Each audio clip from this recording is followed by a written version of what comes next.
நமது பண்ணையில் கடினமாக உழைத்துக் கொண்டிருக்கும் அன்பு பச்சை கிளியை பத்திரமாக பார்த்துக் கொள்ளவும்.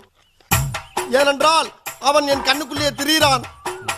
அதுபோக அவன் மாடு மேய்க்கும் போது அவனுக்கு வெயிலில் நடக்க விடாமல் அவனுக்கு ஒரு புல்லட்டு வாங்கி கொடுத்து, பேண்ட் செட்டும் வாங்கி கொடுத்து, ஒரு தொப்பியும் வாங்கி கொடுத்து. தொப்பியா போட்டிருக்காருயா.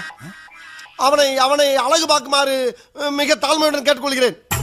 அதுபோக அவனை கயிற்று கட்டில் போட்டு வெளியில் படுக்க விடாமல் ஒரு பஞ்சுமத்தை வாங்கி கொடுத்து அவனுக்கு ரூம்பு போட்டு ஏசி போட்டு தருமாறு கேட்டுக்கொள்கிறேன். இவ்வளவும் போக ஒரு முக்கிய குறிப்பு, நமது குடும்பத்துக்காக கடினமாக உழைத்துக் கொண்டிருக்கும் அந்த ஒப்பற்ற ஜீவனை நாம் பத்திரமாக பார்த்துக் கொள்ள வேண்டும். அப்பொழுதுதான் நாம் எல்லோரும் பத்திரமாக இருக்க முடியும். ஏண்டா மொத்தமே 4 வரி தான் இருக்கு. 4 வரி தான், ஆனா கூட்டெழுத்துல எழுதியிருக்காரு அவரு. கூட்டெழுத்தா? அதுடா கூட்டெழுத்து.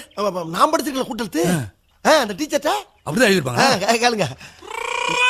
என்ன அப்படி பாக்குறீங்க?